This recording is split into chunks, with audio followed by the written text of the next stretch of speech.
Die voorkenningsdag is er altijd lintjesregen en in het Tjerksterdeel maar je wel 8 mensen hier wordt verrassen. Goedemorgen. De koning heeft mij op pad gestuurd.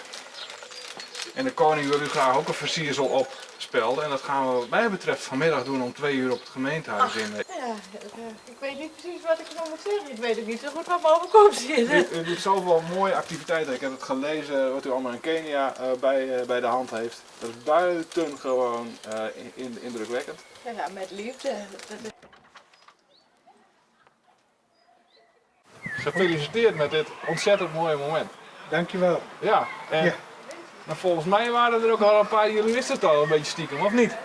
Dat opa wat zou krijgen, of niet? Ja? Ken je daar oranje strik om? Dat heb ik net van niks. Nee. Want ik ben namens de koning ben ik op paard. Ik wil je ook graag verrassen met het feit dat Jo Joert een koninklijke onderscheiding krijgen. Nou. Van alle zaken die jou weer aanhangen, spelotheek en weet ik wat alles. Ik heb een hele mooie briefjes, jongen. En ik wil je graag uitnodigen. Dit hier je net verwachten. Nee, helemaal stom verbaasd. Ja. Dat je hem sjoggen, weer een verrassing, stom verbaasd is de term die wij jaren. Nou, en dat jet er ik bij zijn die, dan is het complot goed slagen. En iedereen die het mij die het, hartstikke bedankt. En mocht je hem ook nog voor oren gaan weten, meld je hem alsjeblieft, want deze verrassing zijn de mooiste verrassingen die we u delen maaien elke keer. Dus Goedemorgen, wat hebben we hier? zat je hem weten, is het Joert lintjesregen. Ja. En ik denk dat je hem verrassen, maar je hem beide. Je hem beide. Dus jou mevrouw en jou meneer, je hem krijgen beide Joert. Om 4 uur in het gemeentehuis van Tjerksteel in Burgum.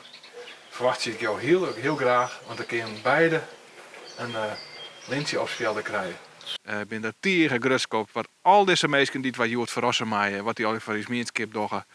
Vanmiddag om 4 uur krijgen zij hun koninklijke onderscheiding opspelden. En ik zit er nou al naar uit om dat op een hele gezellige, feestelijke manier te doen.